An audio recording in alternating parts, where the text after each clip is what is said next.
Hello guys, welcome to my channel. ఈరోజు అయితే నేనైతే బ్లాక్ లిస్ట్లో చిన్న ఫోన్స్లో నెంబర్స్ ఉంటాయి కదా, బ్లాక్ లిస్ట్లో అవి ఎట్లా తీయాలో అయితే చూపిస్తాను, అట్లా యాడ్ చేయాలో చూపిస్తున్నాను. ఫస్ట్ అయితే కాల్స్కి వెళ్ళండి, ఇక్కడ ఆప్షన్ నొక్కండి, కిందకి వెళ్తూ ఉండండి, ఇక్కడ యాడ్ టు రిజెక్ట్ లిస్ట్ అని ఉంది, అది నొక్కండి.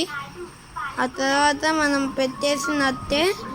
ఆ తర్వాత ఇంకా ఏ కాల్ అయినా సరే ఇక్కడ రాదు, ఏ కాల్ అయినా సరే ఆ కాల్ మాత్రమే రాదు. ఇప్పుడు ఏం చేస్తారంటే సెట్టింగ్స్కి వెళ్ళి అప్లికేషన్స్కి వెళ్ళి కాల్ నొక్కండి, ఆల్ కాల్స్కి వెళ్ళి ఆటో రిజెక్ట్ నొక్కండి. ఆ తర్వాత ఇక్కడ మీకు టిక్ అని చూపించింది, ఆ టిక్ని అయితే మీరు డిజేబుల్ చేసేసి సేవ్ నొక్కండి గైస్. ఇంకా బ్యాక్కి వెళ్ళిపోండి, మీకు ఆ కాల్స్ మొత్తం అయితే వచ్చేస్తాయి గైస్. ఓకే గైస్, ఈ వీడియో కనుక మీకు నచ్చినట్లయితే లైక్ చేయండి, షేర్ చేయండి, సబ్స్క్రైబ్ చేయండి. Bye bye.